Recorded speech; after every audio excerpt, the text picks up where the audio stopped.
कक्षा 9वीं गणित अध्याय 2 बहुपद के भाग 2 का अध्ययन हम करने वाले हैं। इससे पहले हमने भाग 1 का अध्ययन कर चुका है, जिसमें हमने पढ़ा है बहुपद की परिभाषा, बहुपद का मानक रूप, बहुपद के प्रकार, एक पदी बहुपद, द्विपदी बहुपद, त्रिपदी बहुपद, घात के आधार पर बहुपद के प्रकार, एक घाती बहुपद, द्विघाती बहुपद, त्रिघाती बहुपद एवं प्रश्नावली 2.1 का अध्ययन हम कर चुके हैं। अब आइए हम आज पढ़ेंगे बहुपद के शून्यक, प्रश्नावली 2.2, शेषफल प्रमेय और प्रश्नावली 2.3। चलिए शुरू करते हैं।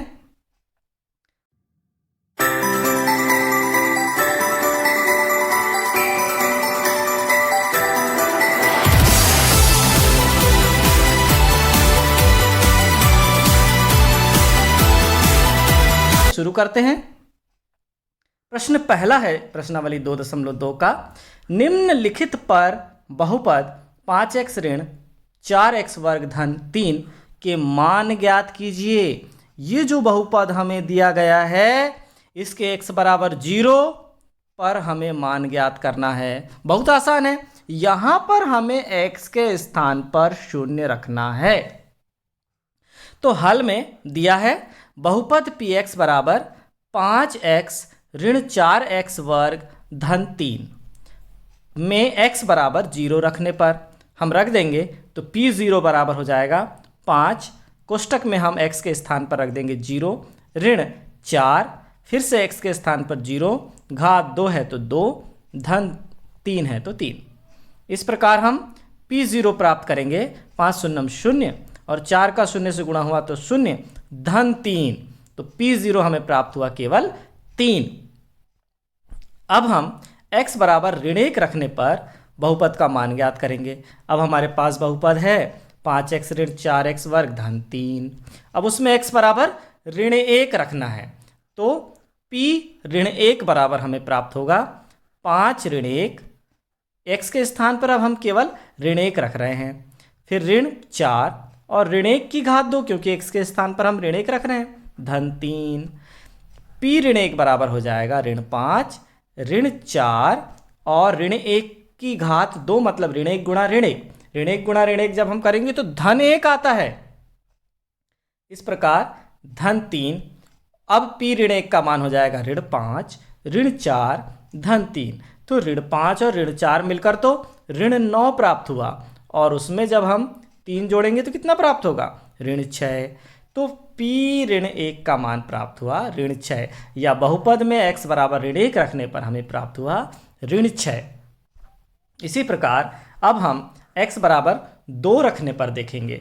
हम बहुपद px में x बराबर 2 रखेंगे तो p2 बराबर, अब देखिए x के स्थान पर मैंने 2 रख दिया तो p2 बन गया। ये 5 कोष्टक में x के स्थान पर 2, ऋण 4, फिर x के स्थान पर 2, घात 2 है तो 2, धन है तो धन, 3 है तो 3। इसी बहुपद को ऐसे लिख दिया x बराबर 2 रखकर। p2 बराबर हो जाएगा 5 दूनी 10, ऋण 4 है तो 4, 2 की घात 2 मतलब 2 गुणा 2, 2 गुणा 2 करेंगे तो कितना आएगा 4, ऋण 4 गुणा 4, धन 3। अब पुनः p2 कितना प्राप्त हुआ 10, ऋण 4 चौके 16, धन 3। तो p2 बराबर आया 13 ऋण 16, अर्थात p2 बराबर प्राप्त हुआ ऋण 3।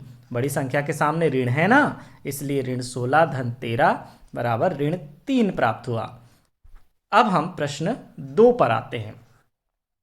निम्नलिखित बहुपदों में से प्रत्येक बहुपद के लिए p0, p1 और p2 ज्ञात कीजिए। बहुत इजी है, बहुपद हमारे पास दिया हुआ है py बराबर y वर्ग ऋण y धन 1।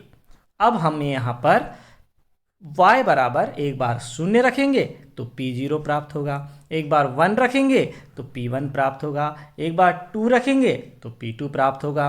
आइए p0 ज्ञात करते हैं। p0 कैसे ज्ञात होगा, y बराबर 0 रखने पर p0 प्राप्त होगा। तो p0 बराबर 0 का वर्ग, y के स्थान पर क्या रख रहे हैं 0, तो 0 का वर्ग ऋण 0 धन 1, तो p0 का मान प्राप्त हुआ 1।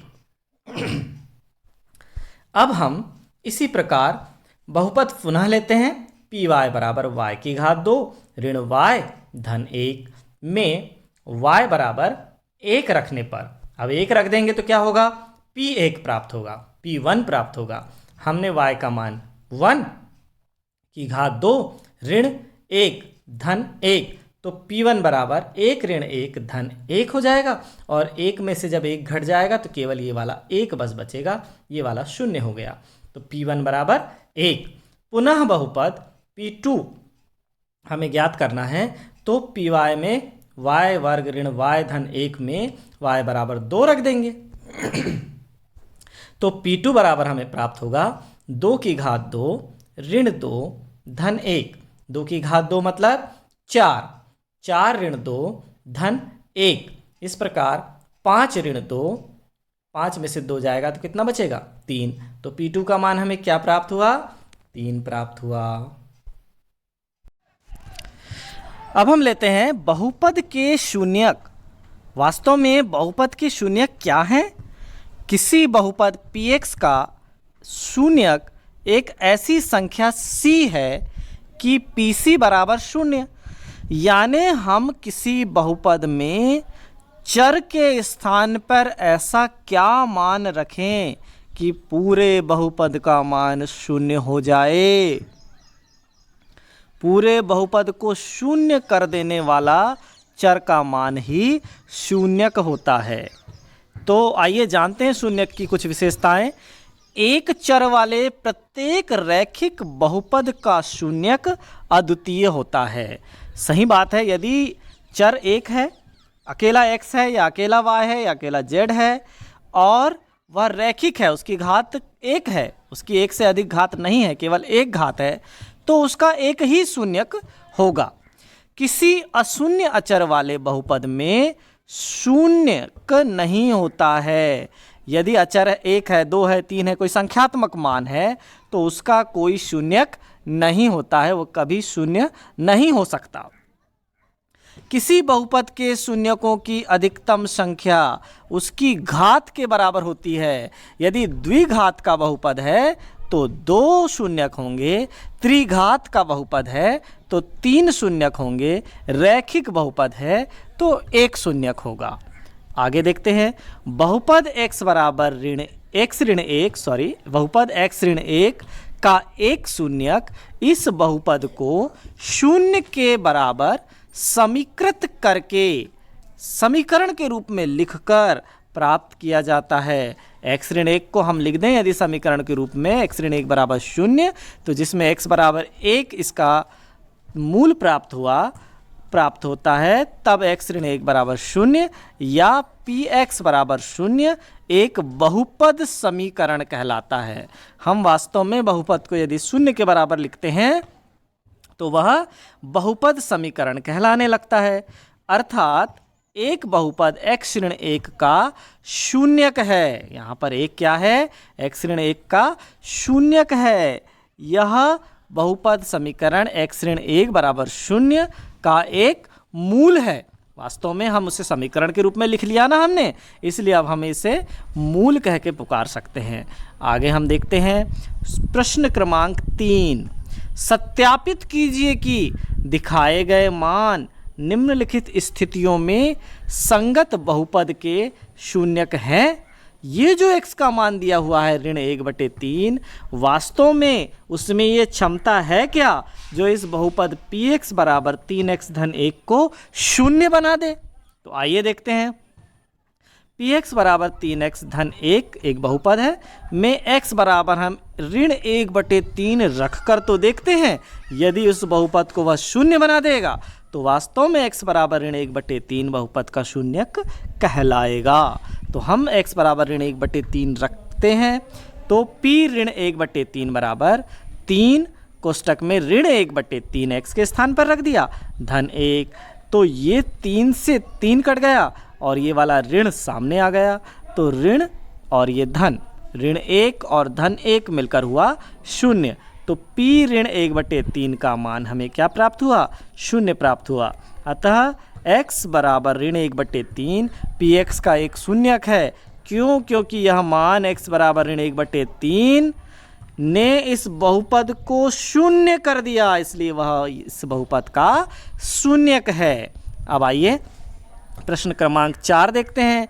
निम्नलिखित स्थितियों में से प्रत्येक स्थिति में बहुपद का शून्यक ज्ञात कीजिए। अब हमें एक बहुपद दिया हुआ है px बराबर x धन 5, वह रैखिक बहुपद है, मतलब इसका एक ही शून्यक होगा। बहुत आसान है। px बराबर x धन 5 का शून्यक ज्ञात करने हेतु बहुपद समीकरण px बराबर 0 के रूप में लिखते हैं। हम इसे बहुपद समीकरण के रूप में लिखेंगे तो x धन 5 बराबर 0 प्राप्त होगा। तो x बराबर कितना होगा? ऋण 5। x बराबर ऋण 5 ही वह संख्या है जो इस बहुपद में रखने पर बहुपद को शून्य बना देगी। अतः बहुपद px बराबर x धन 5 का शून्यक ऋण 5 है। तो आइए अब हम शेषफल प्रमेय का अध्ययन करेंगे। जब हम संख्या 6 से 15 में भाग देते हैं तो हमें भागफल क्या प्राप्त होता है? आइए देखते हैं। 6 से 15 में भाग दिया तो 6 दूनी 12, भागफल हमें 2 प्राप्त हुआ और 12 घटाने के बाद शेषफल हमें 3 प्राप्त हुआ। इसे हम लिख सकते हैं भाज्य बराबर भाजक गुणा भागफल धन शेषफल। 15 बराबर 6 गुणा 2 धन 3। यहाँ पर जिसमें भाग दिया जाता है वो भाज्य, जिससे भाग दिया जाता है वो भाजक, जो उत्तर प्राप्त होता है भागफल और नीचे बचा हुआ कहलाता है शेषफल। तो इसे हम इस रूप में लिख सकते हैं। लेकिन सोचो कि यदि हम 6 का भाग 12 में देते तो 2 बार में पूरा भाग चला जाता और शेषफल 0 प्राप्त होता। शेषफल 0 यदि प्राप्त होता तो 12 बराबर हम क्या लिखते? 6 गुणा 2 धन 0।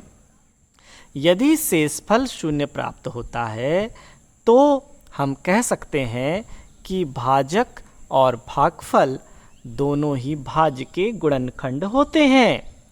और शेषफल चूंकि यहाँ 0 नहीं है, अतः हम भाजक और भागफल को भाज्य के गुणनखंड नहीं कह सकते। आइए अब बहुपद का एक उदाहरण लेते हैं। उदाहरण नंबर 8। px बराबर x की घात 3 धन 1 को x धन 1 से भाग देने पर प्राप्त शेषफल ज्ञात कीजिए। बहुत आसान है। हम x धन 1 से भाग देंगे x की घात 3 धन 1 में। तो भाग देने के लिए हम भागफल क्या रखेंगे? भागफल रखने का सरल सा नियम है कि हमें भाज्य का पहला पद बटे भाजक का पहला पद कर लेना है। जो भी उत्तर आएगा वही पहला भागफल होगा। तो आइए देखते हैं भाज्य का पहला पद क्या है? x की घात 3। भाजक का पहला पद क्या है? x की घात 3 में जब हम x का भाग देंगे तो क्या प्राप्त होता है? x वर्ग यानी हमारा पहला भागफल कहलाया। तो जब हम x वर्ग से भाग देंगे तो x वर्ग का x से गुणा हुआ तो x की घात 3, फिर x वर्ग का 1 से गुणा हुआ तो धन x वर्ग। अब हम समान राशियों को एक दूसरे में से घटा देंगे। x की घात 3 से x की घात 3 घट जाएगा, कट जाएगा। लेकिन धन 1 के नीचे कोई संख्यात्मक राशि नहीं है, इसलिए धन 1 जैसा का वैसा रहेगा। और x वर्ग जो धन का था, चिन्ह बदलने के कारण, घटाने के कारण ये ऋण x वर्ग हो गया। अब हमारे पास है ऋण x वर्ग धन 1। अब हम ऋण x वर्ग भाज्य का पहला पद हो गया हमारे पास ऋण x वर्ग और भाजक का पहला पद हो गया हमारे पास x। जब हम पुनः इन्हें हल करेंगे तो हमें प्राप्त होगा ऋण x। इस ऋण x का जब हम भाग देंगे तो ऋण x का x से गुणा होने पर प्राप्त होगा ऋण x वर्ग और ऋण x का 1 से गुणा होने पर प्राप्त होगा ऋण x। पुनः जब हम इन्हें घटाएंगे तो पहला पद तो घट जाएगा, कट जाएगा। फिर ऋण x जब घटेगा तो बदलकर चिन्ह बदलकर धन x हो गया। धन x धन 1। तो वह x धन 1 तो हमारा भाजक भी है और x धन 1 हमारे यहाँ शेष भी है। तो x धन 1 का एक बार यदि हम पहाड़ा पढ़ लेंगे x धन 1 एकम x धन 1 शेषफल बच जाएगा 0, जैसा कि हमने तीसरे चरण में किया है। हमें शेषफल 0 प्राप्त हुआ है। इससे क्या निष्कर्ष निकला? अतः भाजक और भागफल भाज्य के गुणनखंड हैं, जैसा कि हमने पीछे समझा कि x वर्ग ऋण x धन 1 और x धन 1 x की घात 3 धन 1 के गुणनखंड हैं। अब आगे हम देखते हैं। यहाँ हमें ज्ञात होता है कि px एक बहुपद जो है x की घात 3 धन 1 है और x धन 1 बराबर 0। यदि हम इसको 0 के बराबर लिख दें, किसे? भाजक को, तो x बराबर ऋण 1 प्राप्त हो रहा है। और इस x बराबर ऋण 1 को जब हम बहुपद में रखेंगे तो बहुपद का मान 0 प्राप्त यदि हो गया तो हम कहेंगे कि बहुपद का शेषफल 0 है। यही शेषफल प्रमेय है। इसे हम इस तरह समझेंगे, जो वास्तविक रूप से भाग देने पर प्राप्त शेषफल के बराबर है। यहाँ पर हमने जब रैखिक भाजक को 0 के बराबर लिखा और उसका जो मान प्राप्त हुआ, उसका जो मूल प्राप्त हुआ, उसे जब हमने बहुपद में रखा तो हमें 0 यदि प्राप्त होता है तो यह बहुपद का शेषफल 0 है। यदि कोई भी आंकिक रूप से मान प्राप्त होता है तो उस बहुपद का शेषफल वही कहलाता है। इसे हम शब्दों में इस तरह से परिभाषित करेंगे कि माना px एक या एक से अधिक घात वाला एक बहुपद है। px कैसा है? या तो एक घात वाला है या एक से अधिक घात वाला बहुपद है और a कोई वास्तविक संख्या है। यदि px को रैखिक बहुपद x ऋण a, जैसे कि यहाँ पर रैखिक बहुपद कौन था? x धन 1 था, वैसे यहाँ x ऋण a से भाग दिया जाए तो शेषफल सदैव x ऋण 1 को 0 के बराबर लिखेंगे तो x बराबर a प्राप्त होगा। उस a को हम बहुपद में रख देंगे तो शेषफल सदैव pa प्राप्त होता है। बहुत आसान प्रमेय है शेषफल प्रमेय कि माना px एक या एक से अधिक घात वाला बहुपद है और एक कोई वास्तविक संख्या है, जैसे कि यहाँ एक वास्तविक संख्या कौन है? ऋण 1 है, वैसे ही एक कोई वास्तविक संख्या है। यदि px को रैखिक बहुपद x ऋण a से भाग दिया जाए तो शेषफल क्या प्राप्त होगा? वही a जो हमने रैखिक बहुपद को 0 के बराबर मानने पर हमें जो a प्राप्त हुआ है, वही a को हम बहुपद में रख देंगे तो हमें pa प्राप्त होगा, जो कि शेषफल का मान होगा। आइए प्रश्नावली 2.3 देखते हैं। प्रश्नावली 2.3 का पहला सवाल है, x की घात 3 धन 3x वर्ग धन x धन 1 को निम्नलिखित से भाग देने पर शेषफल ज्ञात कीजिए। तो हम शेषफल ज्ञात करेंगे। x धन 1 पहला है सवाल कि हम इस बहुपद को x धन 1 से भाग देकर शेषफल ज्ञात करेंगे। अब हमें चूंकि यहाँ भागफल ज्ञात करने के लिए नहीं बोला गया है, इसलिए हम उतनी अधिक मेहनत नहीं करेंगे, केवल शेषफल प्रमेय में से हल करेंगे। सबसे पहले हम इस भाजक को x धन 1 को 0 के बराबर लिख लेंगे। x धन 1 को हमने क्या कर लिया? 0 के बराबर लिख लिया। तो पक्षांतर करने पर क्या प्राप्त हुआ हमें? मूल x धन 1 का। x धन 1 का मूल हमें ऋण 1 प्राप्त हुआ। इस ऋण 1 मूल को ही हमें x के स्थान पर रखना है बच्चों। तो px हमारे पास है, px का मान है x की घात 3 धन 3x वर्ग धन 3x धन 1। यहाँ पर हम x के स्थान पर ऋण 1 रख देंगे। तो यहाँ पर यदि हम x के स्थान पर देखिए, इस मूल x बराबर ऋण 1 को बहुपद में x के स्थान पर रखने पर शेषफल प्रमेय से p ऋण 1 प्राप्त होगा। p ऋण 1 जो प्राप्त होगा वही शेषफल है। तो आइए p ऋण 1 कैसे ज्ञात करते हैं? हमने पहले भी जान चुका है कि p ऋण 1 मतलब x के स्थान पर ऋण 1 रखा तो p ऋण 1 प्राप्त होगा। ऋण 1 की घात, अब यहाँ पर 3 है, x की घात 3 थी तो ऋण 1 की घात 3 कर दिया, फिर 3, फिर x के स्थान पर ऋण 1 रखा और ऋण 1 की घात 2 धन 3, फिर से x के स्थान पर ऋण 1 रखा धन 1। इस तरह से मान रखने पर हमें p ऋण 1 का मान क्या प्राप्त हुआ? किसी भी ऋण 1 की घात यदि विषम है तो ऋण में उत्तर प्राप्त होता है, यदि सम है तो धन में उत्तर प्राप्त होता है। अब चूंकि ऋण 1 की घात यहाँ ऋण 3 है, ऋण 1 की घात यहाँ 3 है, इसका मतलब ऋण 1 का मान ऋण 1 ही रहेगा। अब 3, अब यहाँ ऋण 1 की घात 2 है मतलब सम है, तो ऋण 1 का मान धन 1 हो गया। अब 3 का धन 1 से गुणा हुआ और ऋण फिर से 3 का ऋण 1 से गुणा हुआ तो ऋण 3 धन 1। इसे हल करेंगे, ऋण 1 फिर 3 एकम 3 फिर ऋण 3 धन 1। तो देखिए ऋण 1 से धन 1 कैंसिल हो गया, धन 3 से ऋण 3 कैंसिल हो गया और पी ऋण 1 का मान हमें क्या प्राप्त हुआ, 0। अतः शेषफल हमें क्या प्राप्त हुआ, 0। बिना विभाजन की क्रिया किए हमने शेषफल प्रमेय से इस तरह से शेषफल प्राप्त किया है। आइए प्रश्न क्रमांक 2 देखते हैं। प्रश्न क्रमांक 2 है x की घात 3 ऋण ax वर्ग धन 6x ऋण a को x ऋण a से भाग देने पर शेषफल ज्ञात कीजिए। अरे वाह, इस सवाल में भी हमें केवल शेषफल ही ज्ञात करना है, भागफल ज्ञात नहीं करना है। तो हमने माना px बराबर, हमने सबसे पहले बहुपद को मान लिया, px बराबर x की घात 3 ऋण ax वर्ग धन 6x ऋण a। तो यहाँ पर हमें भाजक क्या प्राप्त हुआ है, भाजक हमें x ऋण a दिया हुआ है, तो x ऋण a को हम क्या मान लेंगे, 0। तो x बराबर क्या प्राप्त हुआ, a।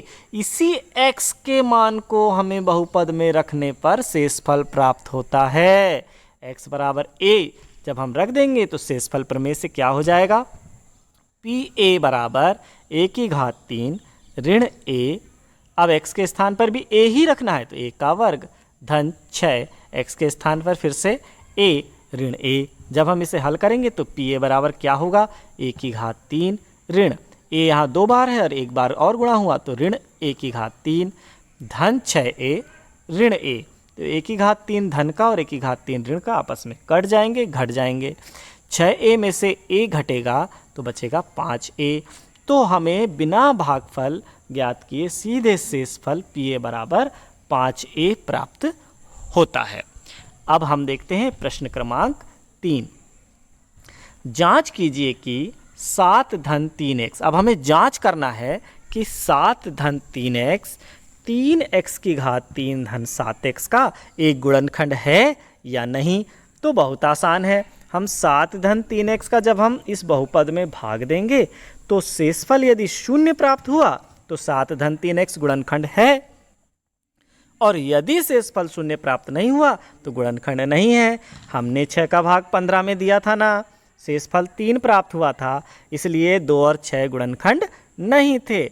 उसी प्रकार हमने 6 का भाग जब 12 में दिया था तो शेषफल 0 प्राप्त हुआ था, अर्थात वो भाजक और भागफल गुणनखंड थे।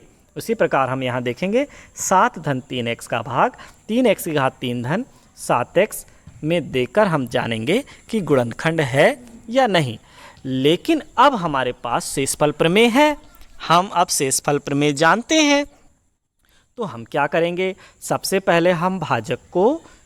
पहले तो हम यहाँ पर बहुपद लिख लेंगे। बहुपद हमारा है 3x की घात 3 धन 7x, और उसमें भाजक को हम 0 मान लेंगे। हमारा भाजक है 7 धन 3x बराबर 0। शेषफल प्रमेय से हम कर रहे हैं, इसलिए विभाजन क्रिया करने की आवश्यकता नहीं है। तो 3x बराबर ऋण 7, तो x बराबर ऋण 7/3, यानी x का मान ऋण 7/3 हम इस बहुपद में रखेंगे, और यदि शेषफल 0 प्राप्त हुआ तो गुणनखंड है, और नहीं प्राप्त हुआ तो गुणनखंड नहीं है। बहुत इजी है। अतः शेषफल प्रमेय से हम px के स्थान पर x के स्थान पर ऋण 7/3 रख देंगे, तो 3 कोष्टक में x के स्थान पर ऋण 7/3 पूरे की घात 3। अब यहाँ धन 7x है तो धन 7 और x का मान ऋण 7/3 रख दिया। अब यहाँ पर फिर से p ऋण 7/3 को हम लिख देंगे 3। अब ऋण 7 का गुणा 3 बार, तो ऋण 7 गुणा ऋण 7 गुणा ऋण 7, तो 3 बार ऋणात्मक मान होने के कारण ऋण 343/3 गुणा 3 गुणा 3 तो 27 ऋण। अब हो जाएगा 7 सतैया 49/3, और 1 बार ऋण है तो ऋण, तो क्या हो गया 49/3। अब हम इसमें से 3 से 3 को काट देंगे तो बचेगा 9। आइए देखते हैं पी ऋण 7/3 का मान हो जाएगा ऋण 343/9 ऋण 49/3। अब 49/3 दोनों के हर समान नहीं थे, इसलिए इनके पास 9 है तो इनके पास भी 9 पहुंचाने के लिए हम अंश और हर में 3 का गुणा कर देंगे। केवल हर में गुणा करने से काम नहीं होगा बच्चों, हमें अंश में भी 3 का गुणा करना होगा, तब बैलेंस बना रहेगा। अब P ऋण 7/3 बराबर हो जाएगा ऋण 343/9 और ऋण 147/9। 49 में 3 का गुणा किया ना तो 147 और 3 में 3 का गुणा किया तो 9। P ऋण 7/3 बराबर हो जाएगा ऋण 343 ऋण 147 है यह, सॉरी ऋण 147, यहाँ पर सुधार लेंगे, 149 के स्थान पर 147 है बटे 9। तो P ऋण 7/3 343 और 147 मिलकर हो जाएगा ऋण 490/9, जो कि शून्य है क्या? नहीं है, तो हमने लिख दिया कि ऋण 490/9 शून्य नहीं है, अतः हम कहेंगे कि 7 धन 3x बहुपद 3x की घात 3 धन 7x का एक गुणनखंड नहीं है। यदि शेषफल शून्य प्राप्त होता तो यह गुणनखंड होता। और यहीं पर हमारा यह भाग 2 समाप्त होता है। भाग 3 लेकर जल्द ही हम अगले वीडियो में उपस्थित होंगे। धन्यवाद।